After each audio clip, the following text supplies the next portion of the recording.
Jacob. I'm Yuri. And we're going for a drive.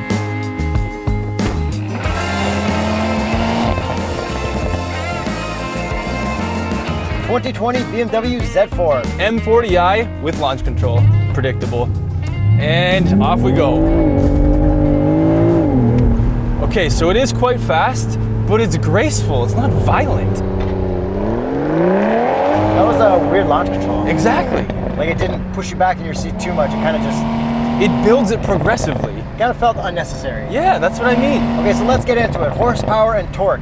382 horsepower and 369 pound-feet of torque from a 3-liter inline-6 turbo. And that 0 to 100 km/h time is rated at 4.5 seconds, but I have a feeling it does that a little quicker. And by the way, if you're already watching this video, just hit the subscribe button. We know the stats. We know a lot of you guys who watch aren't subscribed. Hit the notification bell too. So the Z4 used to exist, but now it's back again. Yeah, so the Z4, let's address the Z in the room. Okay, we're Canadians, so it's Z4, not Z4. And anytime someone says Z4, I'm like, you talking about C4 Corvettes? And how did they say this in England, Yuri?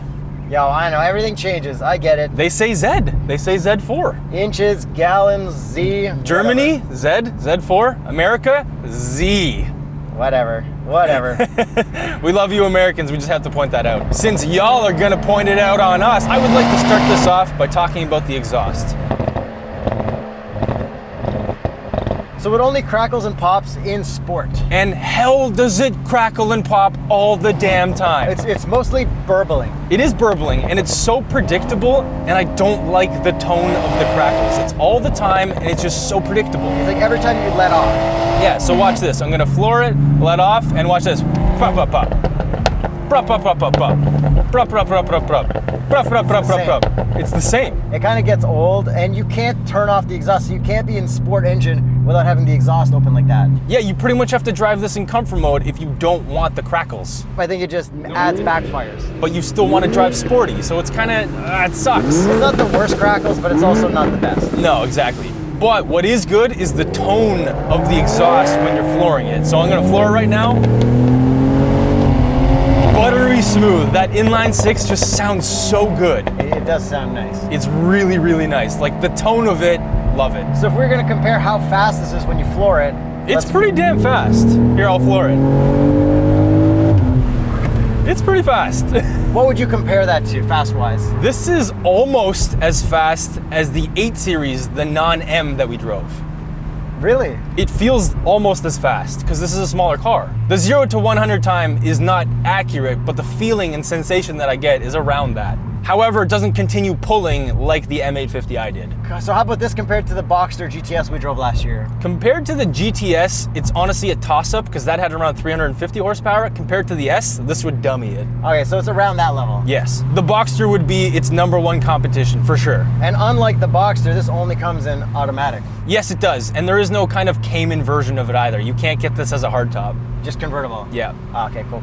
But let's talk more about this drivetrain. ZF 8-speed auto, shifts are buttery smooth, super fast. But aren't you like a little disappointed with the paddles after driving that Alfa Romeo? With the paddles, yes, and but we've McLaren. always said that about BMW paddles. Like, it's just such a letdown after driving other cars. Let's talk about my major letdowns. I've got 3 of them for this car. Hit me with it. We've already talked about the exhaust, so that's 1. Number 2, the gauges. Okay, these gauges are all right in the non-sporty new-gen BMWs, like the X's or whatever. But this is an M40i. And like what, you're supposed to get used to the tack going backwards on the wrong side, and the numbers are really small, the shifting is small, like... And it's red on red with white on white. It's so hard to tell what RPM you're at. It's so small. I wish it was right in the center, like we just found out that the new M8 will be. Yeah, it was in the new M8 commercial I saw on YouTube, like, change that, add an option so you can get the center speed and tack in the middle. Like, I'm sure if they make this into an M model, they finally will get it. So then, wait, are they gonna bring the clown shoe back then, essentially, sort of? I don't know, I just want the gauges changed. So do I. Like, why do they prioritize putting BMW maps in the middle? I'm not gonna use anything that's not Google Maps, and like, I don't care about a map in the middle. Exactly. Moving on to my 3rd complaint, the steering feel. Okay. It is so weird. It is kind of like the M240i, which we both did not enjoy the steering feel. Does that completely ruin it for you or not really? It doesn't ruin it, but it's just, I expected a little bit more. It ruins it for me. I wouldn't want it with that. Yeah, okay.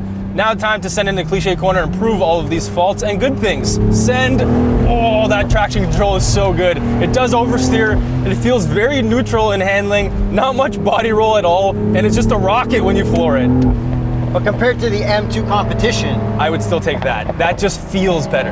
In every single way. Yeah, it's more fun, it's got more power, it sounds better, arguably. But for a top-down experience, they did a pretty good job. They did a very good job. Yeah. Because I think this is more of an old person car. This is definitely geared for older people. Like enjoying your Roadster on your Sunday cruise with your retirement money. And the price kind of dictates that as well, because this is kind of expensive for a two-seater convertible Roadster. And the driving position is great, and if you like BMWs, you're gonna love this steering wheel because it's super fat and chunky. But this does have a variable steering ratio, so that's where that weirdness comes in. So you can adjust it through the drive mode. So you can put this in comfort and then it lightens up. So we have a bunch of different drive modes. We've got Sport, Comfort, Sport Plus, Sport Individual, Eco Pro, all that stuff, typical of every BMW. And we have the adaptive M Sport suspension, and I've had no reason to put this into comfort. It is very comfortable in Sport Plus. Just for the exhaust crackles. Yeah, pretty much. So the exhaust crackles, I can make them crackle all the time by just tapping the throttle as we showed you in the F-Type SVR video. But the SVR actually sounded really good when you crackled it. This is just like fart, fart, fart, fart, fart, But fart. this is more livable. Well, like the SVR is like so obnoxious. Oh, it is, which is why I love it. But this isn't really geared towards people like you. No, it's not. People like you would get the M2 competition in a manual transmission. Yeah, or the SVR convertible, because that exists.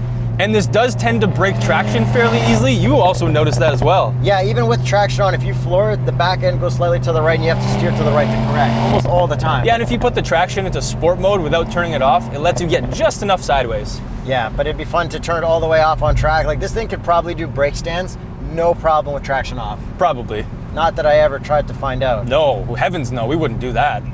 And all that handling obviously comes because this also has a 50-50 weight distribution, so they tried to get this as perfect as they can get it for a Roadster. So with all the super fun driving stuff out of the way, there's still lots to talk about. Let's talk about today's sponsor. Phantom wallets. They have an all-new design. It is all aluminum around the edges. So the old ones were all plastic around the edges, but now they're all aluminum and they feel so much better. Yeah, they're more heavy duty and they look so nice. They do. And we got a nice smooth operation to get those cards out. That's my favorite part. And just like the other ones, you can still get a money clip too. Yeah, you can get them in a bunch of different colors, and then you can also customize the actual wallet. So we do have carbon fiber and we've got wood. And for the first time, the carbon fiber RFID works, whereas in the previous ones it didn't. You had to get a different trim. They've got Kickstarter pricing right now if you want to get one of the new style wallets. The link is right here below. Check it out in the description. Check out their Kickstarter page, and let's get Yuri into the driver's seat to talk about the cup holder. To the cup holders, we've got a weird way to position them. So it's an armrest that splits in the middle, and on the passenger side, that's where the cup fits. Put your elbow down for me. It's fine, it doesn't get in the way, but it kind of bumps the lid on a small cup of Timmy's. Yeah, so is that a pass or a fail? It's a fail technically, but it's also not the end of the world. So it's like, it's the most passable fail ever. Pretty much. Okay, now let's get to the visors. All right, let's do this. 3, 2, 1. No, I didn't expect much from that. No, it's a fail. And then since obviously you'll be driving top down, we've got to talk about this wind deflector we have right here. Yeah, so it actually just lifts out just like that. And I would remove it right away because looking out through that screen isn't worth having less wind to me. I think it is, so I would personally suffer. More convertibleness of it. It's one button to get the top to go up and down, and you can do it while driving nice and slow. So let's slow down and start it up. Looks like we got a top-down subscription break. This is the only time for you to subscribe. Unless you subscribed earlier when we told you we know you don't subscribe. Oh yeah, that's right. How's that speed and fartiness? The back kicked out on me just like I said it would. Exactly. And this does have an LSD, so that always helps as well. Time for a little cliche corner sand. Go for it, Yuri. This is a lot of fun. It's very sporty. I think it's more luxurious than it is sporty. It is. It's a fine line between both. I think I had more fun in the Boxster than this though. I think I did too. Like I definitely a lot did. more. Yeah.